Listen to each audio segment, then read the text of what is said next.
नमस्कार स्टूडेंट्स, जय हिंद। मैं स्वागत करता हूं आपका स्टडी टिप्स के चैनल पर। अगर आपको जीएसटी की रजिस्ट्रेशन कैंसिल करवानी है या उसकी सस्पेंशन चल रही है या कैंसिल हुई जीएसटी की रजिस्ट्रेशन की रेवोकेशन करवानी है तो ये वीडियो को जरूर देख लें और हमारे इस चैनल को, स्टडी टिप्स के चैनल को सब्सक्राइब जरूर करें और से ज़्यादा इसे शेयर करें। तो जीएसटी के लॉ में किस प्रकार से क्या प्रोविजंस बनाई गई हैं कि एक व्यक्ति अगर वो अपनी जीएसटी की रजिस्ट्रेशन को कैंसिल करवाना चाहता है या उसकी वो सस्पेंशन चल रही है, ठीक है, या कैंसिल हो चुके जीएसटी रजिस्ट्रेशन की रेवोकेशन दोबारा से उसको एक्टिव करवाना चाहता है, तो लॉ मेकर ने किस प्रकार से लॉ बनाया है तो बड़े ही ध्यान से समझेंगे। सेक्शन 29 है जीएसटी सीजीएसटी एक्ट का, जिसमें ये सब बातें बताई गई हैं। सबसे पहले लॉ मेकर ने सोचा कि वह दो कंडीशन बनाएगा। एक जिसमें व्यक्ति स्वयं यानी एसएससी स्वयं अप्लाई करेगा कि भाई सरकार, गवर्नमेंट मेरा जीएसटी रजिस्ट्रेशन कैंसिल कर दो, मेरे को ये रजिस्ट्रेशन अब नहीं चाहिए। दूसरा, वो जब गवर्नमेंट ऑफिसर पकड़ लेगा या कोई ऐसे कारण हो जाएंगे कि वो उसके संज्ञान में यह जानकारी आ जाएगी कि आपका जीएसटी रजिस्ट्रेशन कैंसिल कर देना चाहिए। तो जो पहली कंडीशन है, सिचुएशन है, वो है सेक्शन 29 सबसेक्शन 1 में। ऐसी कौन कौन सी सिचुएशंस हो सकती है, जरा आप भी सोचिए। पहली तो एक ये है कि अगर कोई व्यक्ति जिसके पास जीएसटी रजिस्ट्रेशन है वो सेक्शन 22 में रजिस्टर्ड है कि थ्रेशोल्ड लिमिट आपको याद ही होगा, 40, 20 लाख, 10 लाख, ठीक है। ये अगर कोई व्यक्ति जिसका बिजनेस चल रहा है उसके थ्रेशोल्ड लिमिट से सेक्शन 22 के अंडर वह रजिस्टर्ड था, वो अब रजिस्ट्रेशन होने के बाद उसकी सेल्स वैल्यू, एग्रीगेट टर्नओवर इनसे कम रहने लग गई है, तो वो सेक्शन 22 में रजिस्ट्रेशन के लिए लेवल नहीं रहा, तो वह कैंसिलेशन के लिए अप्लाई कर सकता है। इसी प्रकार एक सेक्शन था 24 जिसमें कंपल्सरी रजिस्ट्रेशन थी। 11 पॉइंट्स मैंने समझाए थे। अगर वह इन पॉइंट्स में फॉल नहीं कर रहा है कि वो अब मान लीजिए आरसीएम में नहीं आ रहा, इनपुट सर्विस ऐसी नहीं ले रहा है जिसपे आरसीएम उसको टैक्स पे करना पड़े, ठीक है जी, इनपुट सर्विस डिस्ट्रीब्यूटर नहीं रहा है, टीडीएस की कोई लिबिलिटी नहीं रही है, तो इस प्रकार से वो 11 पॉइंट से तो उनमें नहीं रहा है, तो अगर उस व्यक्ति का बिजनेस डिसकंटिन्यू हो गया है कि उसका काम ही बंद हो गया है तो वह जीएसटी की रजिस्ट्रेशन कैंसिल करवा सकता है।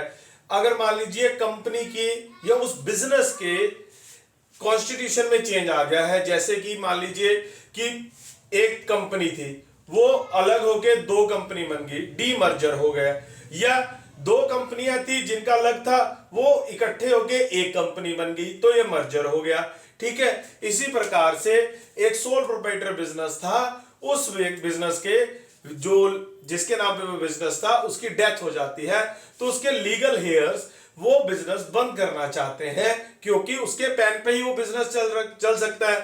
कमेंट में लिख के बताएं जीएसटी पैन बेस्ड है या नहीं, तो मेरे स्टूडेंट से दबा के बता देंगे सर जीएसटी रजिस्ट्रेशन में जीएसटी रजिस्ट्रेशन पैन बेस्ड होती है, ठीक है।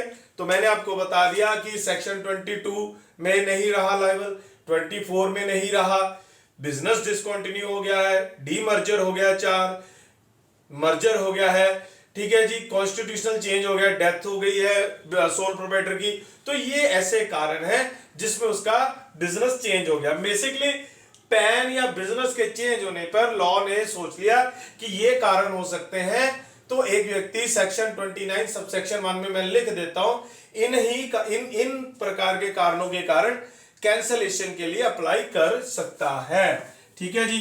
अब दूसरा कि उसने ऑफिसर को क्या अधिकार दिया, उसने कहा सेक्शन 29 सबसेक्शन 2 में मैं लिख देता हूं कि अगर किसी ने एक्ट या रूल्स में बताई गई प्रोविजंस या बातों का उल्लंघन किया, इनको तोड़ा, तो भी प्रॉपर ऑफिसर आपकी कैंसिलेशन ऑफ रजिस्ट्रेशन कर सकता है।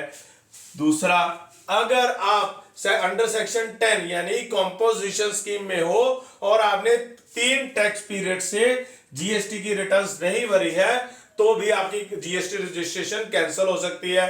आप नॉर्मल टैक्स पेयर हो पर आपने 6 मंथ से जीएसटी की रिटर्न नहीं भरी, ध्यान रखना आप अपने सीए, अकाउंटेंट या स्वयं अगर अपनी जीएसटी रजिस्ट्रेशन जीएसटी रिटर्न भर रहे हैं तो बच्चों दोस्तों ये 6 महीने से ज्यादा आप या ये ना करें कि वो फाइल ही ना हुई हो, 6 महीनों के अंदर उसको फाइल जरूर कर ले। मैं तो यही कहूंगा कि आप टाइमली उसे फाइल करते रहे। एक केस बता देता हूं, भारतीय स्टेट में तो अब जो जीएसटी के रजिस्ट्रेशन के बाद जो रिटर्न्स कंप्लायंसेस प्रॉपर कर रहा है उसको परसेंटेज में मार्क कर रहे हैं कि ये 90% कंप्लाइंट कर रहा है, ये 100% कंप्लाइंट कर रहा है। तो ये केरला आई थिंक ऐसी पहली स्टेट है जिसने ये परसेंटेज में आपकी मार्किंग कर दी, रैंकिंग दे दी। तो हो सकता है ये पूरे भारतवर्ष में हो जाए, तभी एक दूसरे से व्यापार करने वाले हर व्यक्ति कहेगा अरे भाई इस व्यक्ति की रैंकिंग क्या है, 90% पे है, 80% पे है कि 100% पे। तो ये जीएसटी में ध्यान रखें। 3 हो गए। अब 4th, किसी ने voluntarily registration under section 25 subsection 3 में लिया था स्वयं, जिसमें मैंने बताया था कि उस पे क्या सारी एक्ट की रूल्स की प्रोविजंस लगेंगी, हाँ लगेंगी। तो अब वो सोच रहे हैं कि भाई मैंने तो वॉलंटरीली लिया था। मैक्सिमम इंडस्ट्री में यही दिक्कत आ रही, लोगों ने 2017 में जीएसटी आने पे धड़ाधड़ जीएसटी नंबर ले लिए और अब आज 2022 में रजिस्ट्रेशन है, नील की रिटर्न्स जा रही हैं, पर कई लोगों की रिटर्न्स जा ही नहीं रही, काम वो कुछ नहीं कर रहे जीएसटी में, पर उनके पेनल्टी बहुत बन गई है, लेट फीस बहुत बन गई है। तो अगर आपको इसकी इस दुविधा की सॉल्यूशन चाहिए तो प्लीज कमेंट जरूर करें ताकि मैं आपको इसका सॉल्यूशन बता सकूं। ठीक है जी। 25(3) में आपने वॉलंटरीली रजिस्ट्रेशन से तौबा कर ली कि नहीं भाई मैं जीएसटी नहीं चाहता हूं। अगला 5.29 का सबसेक्शन 2 का 0.5 कि आपको जीएसटी रजिस्ट्रेशन दे दिया पर बाद में प्रॉपर अफसर को पता लगता है कि आपने फ्रॉड से लिया था। कैसा फ्रॉड? कि आपने जो डॉक्यूमेंट लगाए थे वो गलत थे। आप कह रहे थे कि आपने बिजनेस करना है, आप बिजनेस कर ही नहीं रहे थे, आप बिजनेस सप्लाई कोई कर नहीं रहे, सिर्फ इनवॉइस काट रहे हो, फ्रॉड करा था आपने। ठीक है जी। या आप जिस का असल में बिजनेस कर रहे हो उसकी आप बिलिंग नहीं कर रहे हो, या आपने मिस स्टेटमेंट या सप्रेशन ऑफ फैक्ट्स करे थे कि आपने कुछ फैक्ट्स बताए नहीं थे या गलत बताए थे, तो भी वह आपका जीएसटी का रजिस्ट्रेशन कैंसिल कर सकता है। तो आगे मान लीजिए ये 2 केस हो गए सेक्शन 29 सबसेक्शन 1 और सबसेक्शन 2 में कि ये 2 सिचुएशंस क्रिएट कर दी कि कब कब जीएसटी कैंसिलेशन हो सकती है। अब 29(3) में आते हैं कि आपने कैंसिलेशन तो करवा ली, अप्लाई कर दिया, एप्लीकेशन दे दी, अब प्रॉपर ऑफिसर उसकी असेसमेंट चेकिंग करेगा, ठीक है, आपका कैंसिल हो जाएगा। पर मान लीजिए जब आप किसी के साथ अपना हिसाब किताब करते हो, वो कहते हो कि भाई आज के बाद मैंने आपके साथ कोई धंधा नहीं करना है, तो आप क्या कहते हो? ठीक है भाई धंधा ना करो, पिछला सारा बकाया दे दो, हिसाब किताब तो पूर्ण करोगे ना। तो इसी प्रकार जीएसटी में भी सेक्शन 29 सबसेक्शन 3 है जिसमें कहा गया है कि आप जिस दिन कहेंगे कि मैंने कैंसिलेशन कर दिया, जीएसटी रजिस्ट्रेशन की अप्लाई कर दिया, तो उस दिन जितनी आपके पास इनपुट है, आईटीसी है, वो गवर्नमेंट को वापस दे दें। किस पे? आईटीसी किस पे होती है? रॉ मटेरियल जितना पड़ा है, जितना वर्क इन प्रोग्रेस पड़ा है, फिनिश्ड, सेमी फिनिश्ड, ठीक है, जितना फिनिश गुड्स पड़ा है, ये तो गुड्स हो गए। ठीक है, मेरे पास मान लीजिए जैकेट्स मैंने बनाई है, मेरे पास 1000 पीस जैकेट का पड़ा है फिनिश्ड तैयार, 1500 पीस मेरा अभी वर्क इन प्रोग्रेस है, किसी की बाजू बन गई है, किसी का कॉलर बन गया है, किसी की प्लेकेट बन गई है, ठीक है, बाकी उसकी जैकेट का फैब्रिक पड़ा है। तो इन मटेरियल जितना ये पड़ा है उसकी वैल्यू पे जितना आपने आईटीसी क्लेम कर रखा है वो वापस दे दे गवर्नमेंट को। अगर आपके पास इसके इनवॉइस वाइज डिटेल नहीं है तो इसकी मार्केट वैल्यू को डिटरमाइन करके टैक्स का रेट लगा के आपको वो आईटीसी वापस देना पड़ेगा।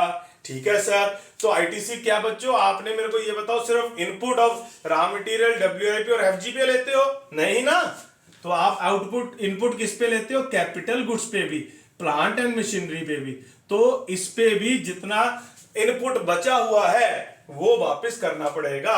तो कितना बचा हुआ है वो कैसे कैलकुलेट करेंगे, ये स्पेशली लॉ ने बताया है। लोग बहुत ध्यान से बनाया गया है, सोच समझ के। कितना आप मान लीजिए आपने 1 लाख रुपए का पूरा आईटीसी आपका उस प्लांट एंड मशीनरी या कैपिटल गुड पे बनता था। इसकी लाइफ कितनी होती है, माना गया है 5 साल।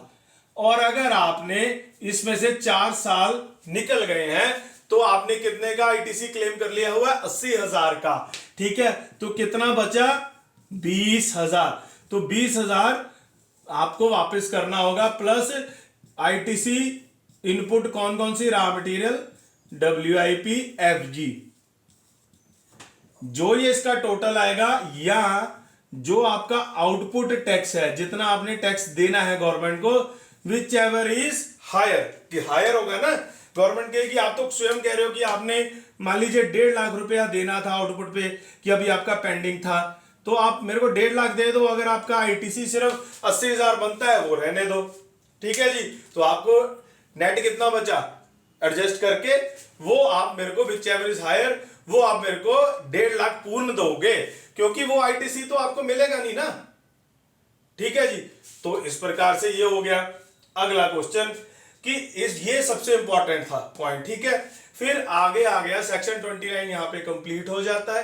अब सेक्शन 30, वो लोग मेरी बात को बड़े ध्यान से सुने कि अगर मान लीजिए आपने जीएसटी रजिस्ट्रेशन के लिए कैंसलेशन के लिए अप्लाई कर रखा है, तो मान लीजिए कैंसलेशन के लिए अप्लाई हो गया, ठीक है, या ऑफिसर ने आपका जीएसटी रजिस्ट्रेशन कैंसिल कर रखा है या सस्पेंड कर रखा है, कि अभी सस्पेंड कर रखा है।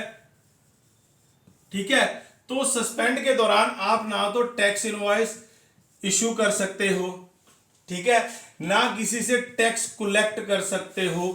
ठीक है, लॉ ने आपको मना कर रखा है। मान लीजिए आज 15 मार्च है, तो इस दिन आपका कैंसलेशन के लिए अप्लाई हुआ, तो या सस्पेंड है आपका जीएसटी नंबर, ना आप इनवॉइस काटोगे, ना किसी से टैक्स कलेक्ट करोगे। ठीक है, मान लीजिए इसकी चलती है कि यानी कि आप रिक्वेस्ट करते हो या असेसमेंट, आपका प्रॉपर ऑफिसर आपके द्वारा कैंसलेशन के लिए जो एप्लीकेशन आई है या उसने जो कैंसलेशन करा उस पर वर्किंग चल रही है, तो पता लगता है कि 1 महीने बाद कि नहीं, आपका नंबर नहीं कैंसिल होना चाहिए, तो वो रिवाइव हो जाता है। तो अब मान लीजिए 14 अप्रैल को आपने नंबर आपका रिवाइव हो गया, तो इस इन बिटवीन आपने 15 मार्च 2022 से लेके 14 अप्रैल 2022 तक आपने जो काम किया, जिसका आपने इनवॉइस नहीं दिया, जिसका टैक्स नहीं कलेक्ट किया, तो उसके लिए आप रिवाइज्ड इनवॉइस देंगे और टैक्स कलेक्ट करेंगे और फर्स्ट टाइम की एक GSTR भरेंगे, रिटर्न भरेंगे। ठीक है जी, यानी कि लॉ कहता है कि ठीक है सस्पेंड कर दिया, जितनी देर सस्पेंड करा है आप इनवॉइस नहीं इशू कर सकते, आप टैक्स नहीं कलेक्ट कर सकते, पर अगर आपका नंबर कैंसिल नहीं होता है, रिवाइव हो जाता है, तो आपको रिवाइज्ड इनवॉइस हर असेसी को देने होंगे। तो ये बड़ी ध्यान से यहां पे कंप्लायंस को पूर्ण करना पड़ता है। अब सेक्शन 30 में बताया गया है कि किस प्रकार से कंप्लायंस होगी, कि यानी कि वो अगर आपका जीएसटी नंबर कैंसिल हो रखा है तो आप कैसे उसको रिवाइव करवाएंगे। तो उसको करवाने के लिए आप एक एप्लीकेशन देंगे प्रॉपर ऑफिसर को, प्रॉपर ऑफिसर उस एप्लीकेशन के बेसिस पे असेसमेंट करेगा कि आपकी कैंसलेशन करनी चाहिए कि नहीं। ये मान लीजिए प्रॉपर ऑफिसर ने मान लीजिए 1 मार्च को ऑर्डर दे दिया कि आपकी जीएसटी रजिस्ट्रेशन कैंसिल हो जानी चाहिए, तो आप विद इन 30 डेज इसके लिए एप्लीकेशन दे सकते हैं कि मेरी कैंसिलेशन ना की जाए। मान लीजिए आपने 30 डेज में नहीं करी, ठीक है जी, तो आप नेक्स्ट 30 डेज लॉ ने और दे दिए, पर उसमें आपको ज्वाइंट कमिश्नर और एडिशनल कमिश्नर से रिटन कॉज नोट करके अप्रूवल मिलेगी। मान लीजिए कोई ऐसा व्यक्ति आ गया जिसने इन 60 दिनों में भी नहीं एप्लीकेशन दी, तो अब तो लॉ ने फिर कहा कि मैं 30 डेज फिर देते हैं हम, इस बार कमिश्नर से रिटर्न कॉज कारण बताओ उनको और रिटर्न में रखो, रिकॉर्ड बनाओ, रिकॉर्ड नोट जिसे, और 30 डेज की एक्सटेंशन ले लो, बस खत्म। अब मन मानना, और अगर इन 90 दिनों में आपने एप्लीकेशन दे दी ठीक है, नहीं तो नहीं बात। ठीक है जी, तो इन दिनों में आपकी एप्लीकेशन की असेसमेंट होगी, अगर उसकी कैंसिलेशन होनी चाहिए तो वो कैंसिलेशन की जाएगी। तो आगे सेक्शन 30 सबसेक्शन 2 में वो डिसीजन लेगा कि आपकी एप्लीकेशन को वो रिजेक्ट करे कि अप्रूव करे कि आपका जीएसटी नंबर रिवाइव कर दिया जाए या ना कर दिया जाए। फिर मान लीजिए सेक्शन 30 सबसेक्शन 3 में कहा गया है कि अगर आपकी बच्चों एसजीएसटी एक्ट में जीएसटी रजिस्ट्रेशन कैंसिल हो जाती है यूटीजीएसटी में, तो उस कैंसिलेशन को माना जाएगा सीजीएसटी में भी कैंसिल है। ठीक है जी। एक दो छोटी बातें और है कि जो यूनिक आइडेंटिफिकेशन नंबर के जिनको मिले होते हैं बेसिस कॉन्सुलेट्स, ठीक है जी, यूएनओ की एजेंसीज को, वो कैंसिलेशन के लिए नहीं अप्लाई कर सकते कि वो अपना जीएसटी नंबर जैसे जो नंबर है यूआईएन उनकी कैंसिलेशन के लिए अप्लाई नहीं कर सकते।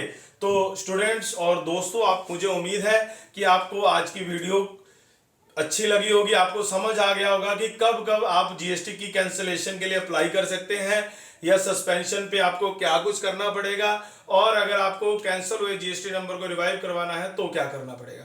तो प्लीज हमारे चैनल को सब्सक्राइब और लाइक शेयर जरूर